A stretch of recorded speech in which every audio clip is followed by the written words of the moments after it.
Marcus had always believed that hard work opened doors. For years, he had worked long hours building his small tech business from scratch. There were days he had barely enough money for rent, nights when he lived on instant noodles, and mornings when he had to borrow gas money just to make it to meetings. But through persistence and dedication, his business began to grow. Slowly, his sacrifices turned into success. Now, in his early 30s, Marcus finally lived a life he had once only dreamed of. He had his own apartment in the city, drove a reliable car, and no longer had to worry about whether his bank account could handle a dinner out. Still, he never saw himself as flashy. He liked comfort more than showing off, and most of the time, he wore simple clothes, clean jeans, sneakers, and plain t-shirts. To him, success wasn't about appearance but about peace of mind. It was on a quiet Saturday afternoon when Marcus decided to reward himself. He had been eyeing a luxury watch for months. It wasn't just any watch, it represented something to him. Every tick of its hands reminded him of the time he had invested in his dream. It was more than metal and glass, it was a symbol of everything he had overcome. So, after finishing lunch at a small cafe, Marcus drove to the city's luxury shopping district. The streets were lined with polished storefronts and displays that sparkled behind glass windows. Designer bags, expensive shoes, and high-end watches seemed to whisper promises of elegance and exclusivity. Marcus parked his car in the nearby garage and walked confidently toward the boutique he had researched online. From the outside, the boutique looked more like a museum than a store. Tall glass walls, golden handles on the doors, and soft lights gave it an almost magical appearance. Inside, he could already see shelves of neatly arranged products and staff dressed in crisp uniforms. For a moment, Marcus paused, smiled to himself, and thought, "This is it. Today, I'm finally getting that watch." Pushing the door open, Marcus stepped inside.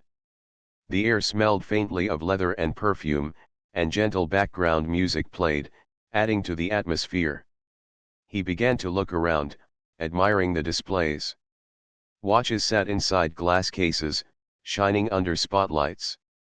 Shoes stood neatly in rows, and clothing hung perfectly pressed.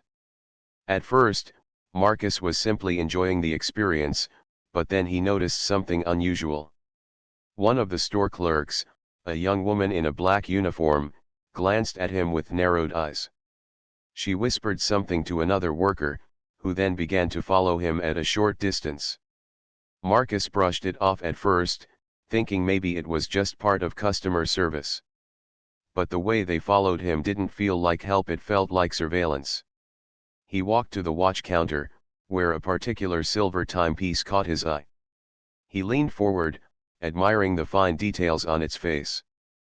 But before he could even ask to see it, a manager approached. The manager, tall and suited, gave him a stiff smile that didn't reach his eyes. "Can I help you?" the man asked, his tone polite but sharp. "Yes," Marcus replied, keeping his voice steady. "I wanted to take a closer look at this watch right here." He pointed at the display. Instead of opening the case, the manager looked him up and down slowly, as though scanning him. Marcus shifted uncomfortably, realizing what was happening. The man's eyes weren't interested in him as a customer, they were judging him. "I'm not sure this piece is available right now," the manager said flatly, though Marcus could clearly see the watch was on display like all the others. "Oh, that's strange," Marcus said politely.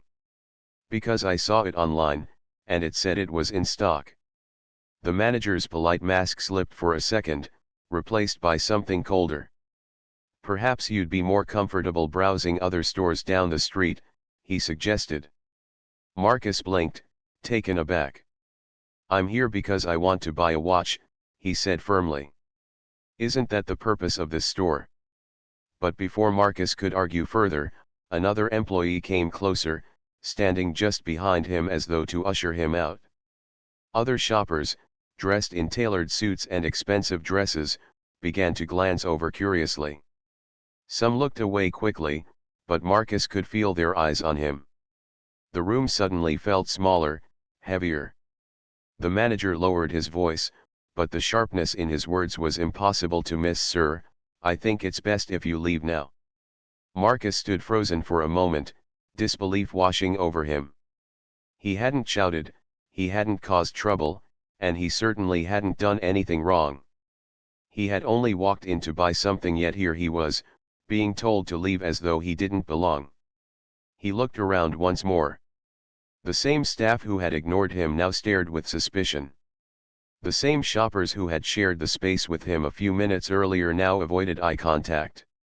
The watch he had dreamed of suddenly seemed trapped behind more than glass. It was behind a barrier of judgment. Without another word, Marcus turned and walked toward the door. His footsteps echoed louder than the music playing softly in the background. He could feel the sting of humiliation rising in his chest, but he kept his head high.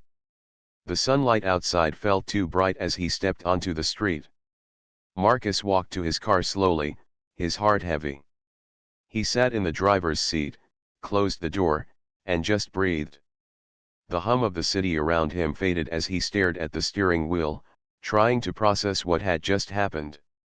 He thought about how excited he had been that morning, how he had imagined the moment of finally owning that watch. Instead, he had been treated like an outsider in a place where he had every right to be. It wasn't just about the watch anymore, it was about dignity, respect, and the invisible walls that people built between each other. As the minutes passed, Marcus didn't feel anger so much as a deep sadness. He thought about others who might have gone through the same thing but never had the chance to speak up. He thought about how unfair it was that appearance could determine whether someone was treated with kindness or suspicion. But even in that sadness, a spark began to form. Marcus had built his life on turning setbacks into opportunities. He wasn't the type to let one bad experience define him. As he started his car, a thought settled in his mind. This isn't the end of the story. Tomorrow, I'll come back. And they'll see me for who I truly. Marcus drove home that evening with his thoughts heavy and unsettled. The city lights flickered against his windshield, but he barely noticed them. His mind replayed the boutique scene again and again, almost like a film stuck on repeat. He remembered the way the manager's eyes had scanned him, the way the clerk had whispered behind his back, and the way customers had stared as though he didn't belong. Every detail replayed with sharp clarity, making his chest feel tighter with each passing mile. By the time he reached his apartment, Marcus was drained.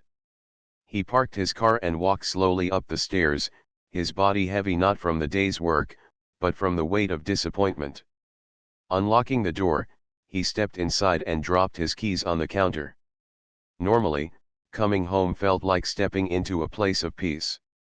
But that night, even the comfort of his space didn't quiet the storm inside him. He sank into his couch without turning on the lights. The dim glow from the street lamp outside was enough to cast soft shadows across the room. For a long while, Marcus sat there in silence, staring at the blank wall in front of him. He thought of the watch, but more than that, he thought of the treatment. He had not been seen as Marcus, the man who built a company from the ground up. He had not been seen as Marcus, the son who cared for his mother or the friend who helped whenever someone was in need. He had been seen as nothing more than an unwelcome presence. The silence grew heavier, and eventually Marcus leaned forward, burying his face in his hands. A question pressed into his mind, one that was both painful and revealing: how many others had experienced this same thing? He thought of young men walking into stores only to be followed. He thought of women being judged the moment they stepped into places that claimed to be open to everyone. He realized that his story wasn't just his. It belonged to countless others who had felt the sting of being looked at as less than enough. Hours passed as Marcus wrestled with his feelings. At first, sadness filled him. He felt small, almost invisible, as though all his achievements didn't matter when faced with judgment.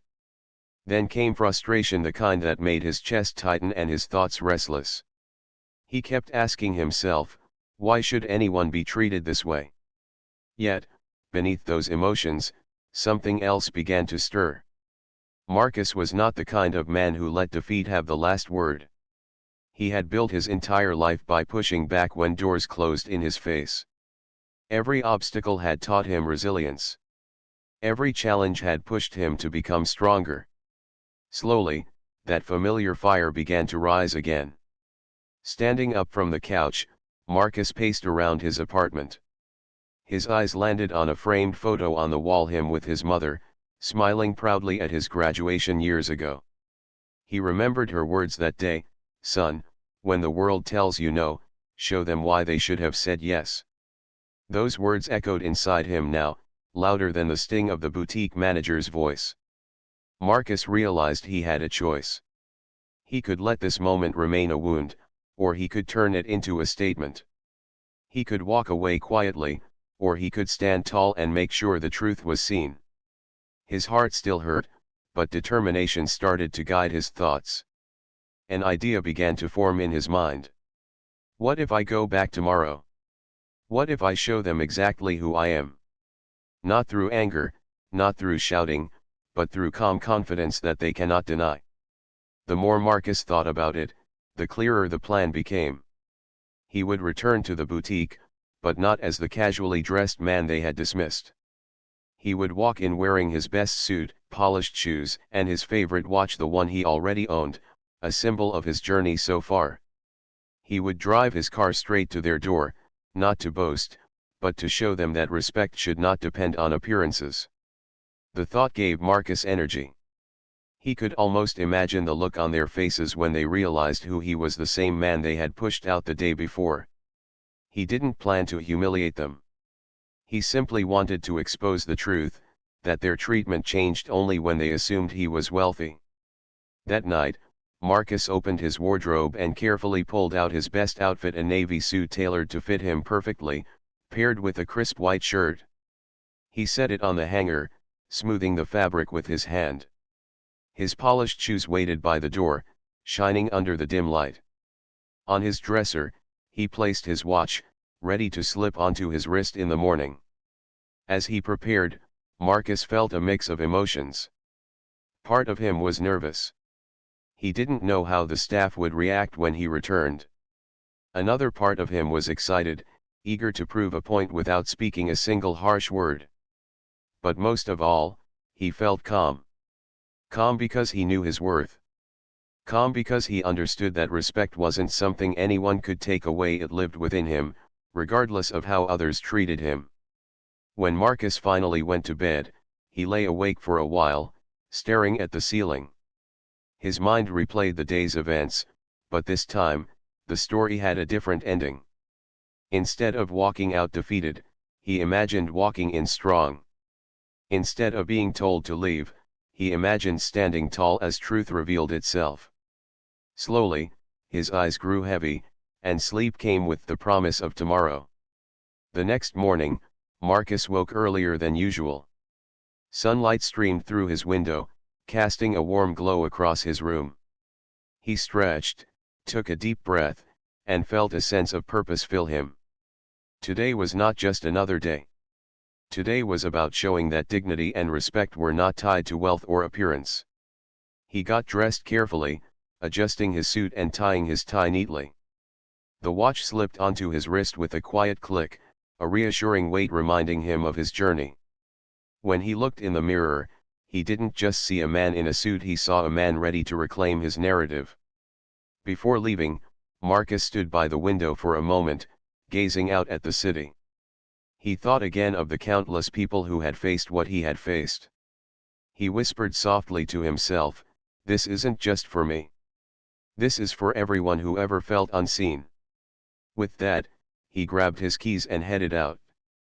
The elevator ride down felt slower than usual, but his mind was steady. When he stepped into his car, the engine roared to life smoothly. Driving through the familiar streets, Marcus felt a calm strength settle in his chest. He wasn't going back to argue. He wasn't going back to fight. He was going back to reveal a truth. And as the boutique's golden doors came into view once again, Marcus knew one thing for certain: today, the story would not end the same way as yesterday. The morning air was fresh as Marcus stepped out of his car and walked toward the boutique once again. The city seemed alive with energy, cars rushing past and people hurrying down the sidewalks with coffee cups in hand. But for Marcus, the world around him faded into the background. His mind was focused on one thing: returning to the very store that had pushed him away the day before. This time, everything about him was different. He wore his tailored navy suit, perfectly pressed, and polished black shoes that clicked softly against the pavement as he walked. On his wrist gleamed his favorite watch, its silver face catching the light as if it too shared his determination. He carried himself with calm confidence, shoulders straight, head high. When he approached the glass doors of the boutique, Marcus paused for a brief moment. He looked at his reflection, not just at the suit or the watch, but at his own eyes. What he saw was strength. Yesterday, those same eyes had carried hurt and disappointment. Today, they carried clarity and purpose. With a steady breath, he opened the door and stepped inside. The boutique looked exactly the same as before: soft lighting, shelves lined with expensive items, and the faint smell of leather and perfume filling the air. The music in the background played at the same gentle rhythm. But Marcus noticed something new. The moment he walked in, the staff's faces changed. Their eyes lit up with recognition, not of who he truly was, but of what they thought he represented now. His suit, his watch, his overall appearance, it was as though those details gave him a different value in their eyes. "Good morning, sir," one of the clerks said with a smile that was far warmer than the suspicious stare she had given him yesterday. "Welcome. How may we help you today?" Marcus felt a pang inside. The very same people who had looked at him with doubt now greeted him with eager politeness. He gave a small nod but didn't answer right away. Instead, he walked slowly through the store, taking in the shelves and displays once more. His footsteps were steady, each one reminding him why he had come back. Another clerk hurried over, this one carrying a small tray with bottled water. "Would you like some refreshments while you browse, sir?" she asked. Marcus almost laughed at the sudden change. Just yesterday, he had been followed as though he was a problem waiting to happen. Now, they were offering him water and treating him like royalty. He accepted the bottle with a polite thank you but kept his expression calm and unreadable. Finally, he made his way back to the watch counter. The silver timepiece he had admired yesterday was still there, shining under the spotlight. Marcus leaned closer, studying it quietly. A few seconds later, the manager appeared, this time wearing a broad smile that looked carefully practiced. "Good to see you, sir," the manager greeted. "Are you interested in one of our watches today? We have an excellent selection." Marcus turned his gaze slowly toward the man. He recognized him instantly, the same manager who had told him, in no uncertain terms, to leave the store less than 24 hours earlier. For a moment, Marcus simply looked at him, letting the silence stretch. The manager shifted slightly, perhaps sensing something behind Marcus's calm eyes, but still kept his smile in place. "Yes," Marcus finally replied, his voice even. "I was interested in this one right here." He pointed at the exact same watch. "Of course," the manager said quickly, signaling for an employee to open the glass case. The watch was lifted carefully and placed on a velvet tray, then handed to Marcus as though it were a precious treasure. Marcus held the watch gently, studying the details. He turned it in his hands, the polished metal catching the light beautifully. For a moment, he admired it not as an object of wealth but as the symbol it had always been to him, a reminder of time, of patience, of persistence. Then, he looked up at the manager, his eyes steady. "It's interesting," Marcus said slowly, "that yesterday, when I asked to see the same watch, I was told it wasn't available. I was also told I should leave the store." The words landed heavily in the air. The manager's smile faltered, his confident posture stiffening slightly. A shadow of recognition flickered in his eyes, and he blinked rapidly, as though trying to process the revelation. I don't recall, the manager began, his voice less certain now. Perhaps there was some confusion. No confusion, Marcus interrupted softly but firmly. His tone wasn't harsh, it carried calm strength. I remember clearly. You looked at me, judged me, and decided I didn't belong here. Yet today, dressed differently, I'm suddenly welcome. Strange, isn't it, how quickly your attitude changed? The clerks nearby froze in place, pretending to organize displays while clearly listening. Customers browsing the store glanced over, curious at the sudden tension. The room felt charged, the kind of silence that carried more weight than noise. Marcus didn't raise his voice. He didn't need to. His words, calm and measured, carried the truth with undeniable clarity. Yesterday, you didn't see me as a customer, he continued, holding the watch carefully in his hand. You didn't see me as a man who had worked hard for years to earn the right to buy something meaningful for himself. You only saw what you wanted to see. And based on that, you treated me as though I didn't belong. The manager's face grew pale. His mouth opened slightly, but no words came out. His earlier confidence had drained away, leaving him standing awkwardly, caught in a spotlight he had never expected. Marcus gently placed the watch back on the velvet tray. He straightened his suit jacket and looked around the boutique. Several customers were watching openly now, some whispering to one another. The clerks kept their eyes low, but their unease was clear. I didn't come back today to buy this watch, Marcus said, his voice calm but steady. I came back to show you the truth that respect should not depend on how someone looks when they walk through your doors. If you welcome me today, then you should have welcomed me yesterday, too. The words lingered in the air like a clear bell. For Marcus, it wasn't about shaming them, it was about shining a light on the reality of what had happened. After a long pause, Marcus gave a small nod, turned, and began walking toward the door. His footsteps were steady, his back straight. The boutique, once filled with quiet background music, now seemed heavy with silence. The staff didn't move, the customers didn't speak. Everyone had heard the truth, and no one could ignore it. As Marcus pushed open the glass doors and stepped outside, the sunlight felt warmer, brighter. He hadn't needed to shout, he hadn't needed to fight, he had simply shown them who he was and left them with the weight of their own actions. Walking back to his car, Marcus felt a strange mix of emotions. There was no bitterness in his heart, only a quiet strength. He knew this moment wasn't just about him. It was about something much larger, something that spoke to the way people saw one another. And as he drove away, he couldn't help but feel that this was only the beginning of what was to come. As Marcus walked back toward his car, he thought he was done with the store. He had said what needed to be said, and he had left with his dignity intact. But something inside him whispered that the moment wasn't over yet. The truth was bigger than what had just happened between him and the staff. It was something the world needed to see. Marcus sat in his car for a few minutes, his hands resting on the steering wheel. He stared out at the street, watching shoppers pass by with their glossy bags and cheerful conversations.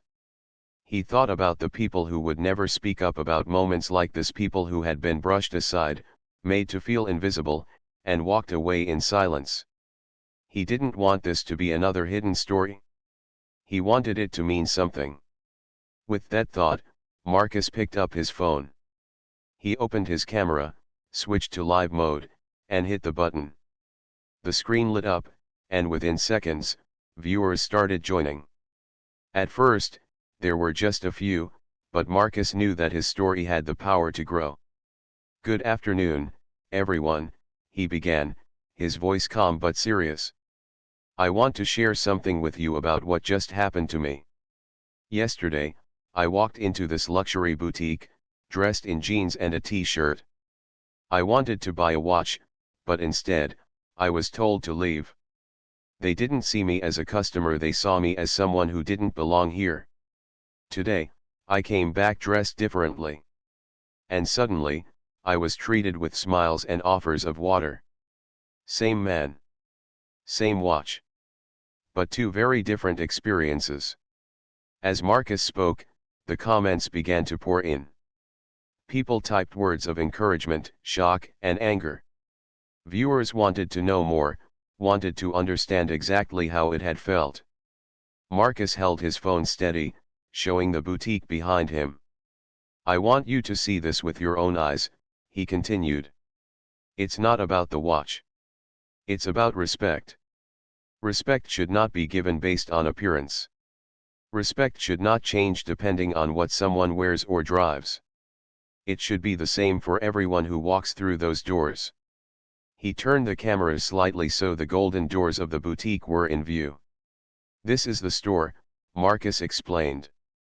Yesterday, they couldn't be bothered to help me. Today, they nearly fell over themselves to serve me. And the only difference is what I'm wearing.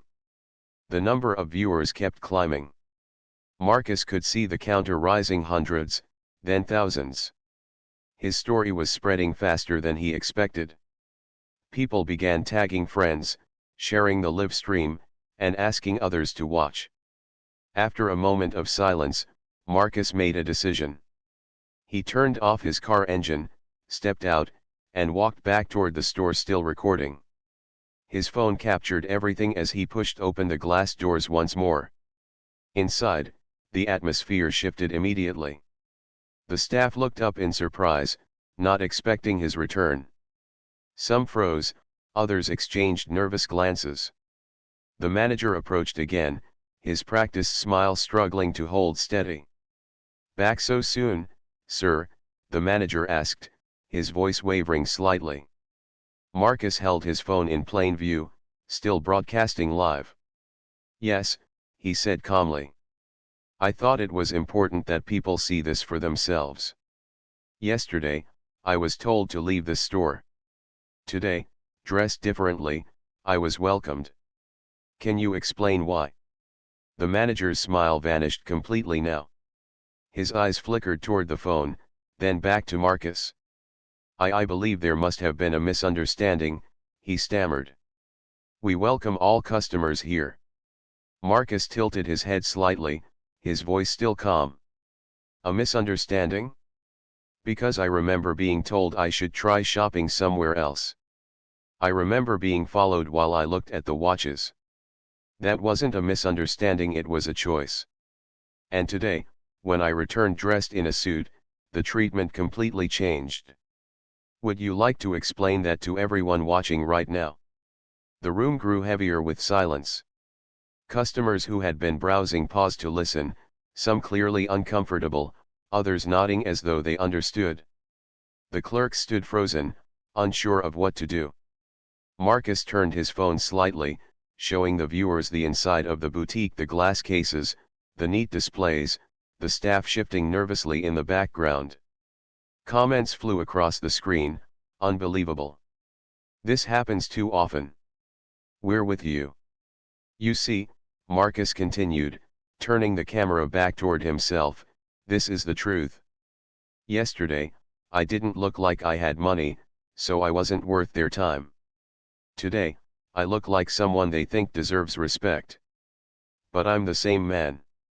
I worked hard for years, just like so many people do, and I deserve the same respect no matter what I'm wearing. Everyone does. The manager cleared his throat, his face pale. Sir, perhaps we can step aside and discuss this privately. Marcus shook his head gently. No. This isn't just about me. It's about everyone who has walked into a store and felt invisible. Everyone deserves to see this. The viewers online multiplied by the minute.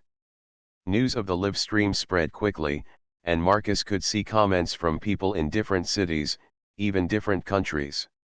Strangers shared their own stories of being dismissed, ignored, or judged unfairly. It was no longer just Marcus's voice, it was a chorus of voices rising together. Inside the boutique, the energy shifted again.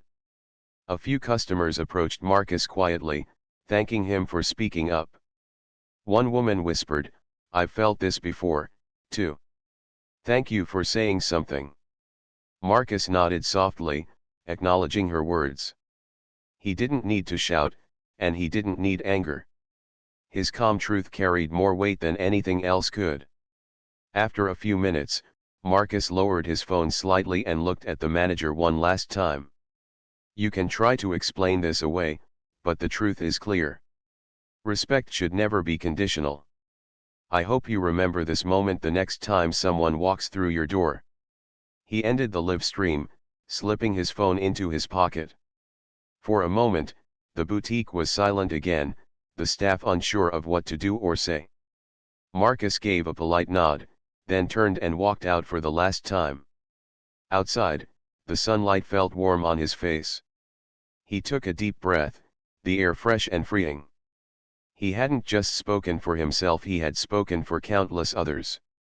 And he knew the message would continue spreading long after he left. By the time Marcus reached his car, his phone was buzzing non-stop. Messages, notifications, and calls poured in. His video had gone viral within minutes. News outlets were already reaching out, people were sharing it across platforms, and conversations were starting everywhere. Marcus leaned against his car for a moment, reading the messages. Words of encouragement, gratitude, and support filled his screen. Some people admitted they had experienced the same thing and had never told anyone. Others said his courage gave them hope. As he looked at the screen, Marcus smiled softly. This wasn't about fame, and it wasn't about revenge. It was about truth. And the truth had finally been seen. With the city alive around him and his heart steady within him, Marcus knew this was only the beginning. That evening, Marcus sat in his apartment, the soft glow of his phone lighting up the room. His video had spread faster than he could have imagined. Just hours earlier, it had been him speaking quietly into his phone outside the boutique. Now, it was being shared by thousands of people across the internet. News sites had already written articles about it, social media feeds were filled with discussions, and the comments never seemed to stop. Marcus scrolled slowly, reading the words people had written. Some messages made him smile, others brought a lump to his throat. Thank you for speaking up. I went through the same thing last month. You showed so much calm and strength. This gives me hope. Respect should never depend on clothes. You're absolutely right. As he read, Marcus realized something important. This was no longer just his story. It had become a mirror for others to see themselves in. People from all walks of life were sharing their experiences, times when they had been ignored, judged unfairly, or treated as though they didn't belong. His single live stream had opened a conversation much bigger than himself. His phone buzzed again with a new message. It was from an old college friend he hadn't spoken to in years. Marcus, I just saw your video. Man, I'm proud of you. The way you handled it, calm, strong, respectful, that's real power. Marcus leaned back against his couch and closed his eyes for a moment. He thought about the day before, sitting in his car outside that same boutique, feeling humiliated and invisible. Now, less than 24 hours later, he felt something entirely different. He felt seen, not just as a man in a suit, but as a man who stood up for truth. The next morning, Marcus woke to find his story had reached national news. Television hosts were discussing it, radio stations were mentioning it, and online platforms were filled with debates. Some people argued passionately about how appearance often shapes perception. Others praised Marcus for exposing something that many had quietly endured. Then came the call he hadn't expected. It was the boutique's corporate office. The voice on the other end was polite, careful, and measured. They wanted to apologize for what had happened. They said they would launch an internal investigation, provide additional training for staff, and ensure such behavior never happened again. Marcus listened quietly, nodding even though they couldn't see him. He appreciated the apology, but he also knew it wasn't just about him anymore. When the corporate representative asked if he would consider coming in for a private meeting, Marcus responded calmly, "This isn't about me getting an apology in private. This is about making sure every person who walks into your stores is treated with respect. That's what matters." After hanging up, Marcus sat in silence for a while, reflecting. He didn't feel angry or triumphant. He felt thoughtful. He knew change didn't happen overnight, and one apology wouldn't fix everything. But it was a step. And steps, when taken consistently, led to something bigger. Later that week, Marcus was invited to speak at a local community event. They wanted him to share his experience and talk about dignity, respect, and resilience. Standing on stage before a small audience, Marcus told the story just as he had lived it. He spoke not with bitterness, but with calm honesty.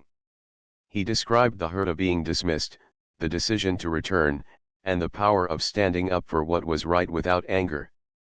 The audience listened intently, many nodding in recognition. When he finished, the room filled with applause, not the loud, wild kind, but the warm, steady kind that carries real appreciation. Afterward, several people came up to him to share their own stories. Some were young, some were older, but all carried the same theme: they too had felt invisible at some point. Marcus realized then that his story had given people permission to speak their truth. It had unlocked conversations that had been kept quiet for too long. At home that night, Marcus sat by his window, looking out at the city lights. He thought about the watch he had once dreamed of buying. Strangely, he no longer felt the same desire for it. The watch was still beautiful, but its meaning had shifted. It was no longer the symbol of success he needed. His true symbol of success was this: he had faced injustice with dignity, and he had turned his experience into something that helped others. He smiled softly, realizing that sometimes the most valuable things in life couldn't be displayed in a glass case or worn on a wrist.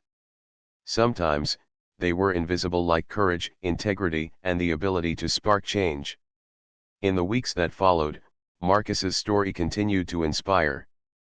People sent him messages of support, shared his video in schools and workplaces, and used his calm approach as an example of how to handle unfair treatment with strength. He was even invited to participate in a panel discussion about equality in business spaces. Through it all, Marcus remained grounded. He still went to his office each morning, still met his friends for coffee on weekends, and still visited his mother on Sundays. His life hadn't changed in flashy ways, but it had deepened in meaning. He had become more aware of the quiet impact a single voice could have when it chose to speak. One evening, while walking through the city, Marcus passed by the same boutique once again. The golden doors gleamed under the streetlights, just as they had before. For a moment, he paused. Shoppers walked in and out, smiling, carrying bags, laughing together. Marcus didn't feel bitterness or anger. Instead, he felt a calm sense of closure. He had returned, he had spoken, and he had left his mark. Whether the store truly changed or not, Marcus knew he had done his part. And that was enough. As he walked away, his steps were steady, his heart light. He thought of the countless people who had reached out, the conversations his story had sparked, and the way truth had a way of shining even when people tried to cover it. In the end, Marcus realized the real luxury wasn't in owning a watch or stepping into a fancy boutique. The real luxury was walking through life with self-respect, with the courage to face wrongs calmly, and with the wisdom to turn personal pain into collective strength. And that, he knew, was something no store could ever sell.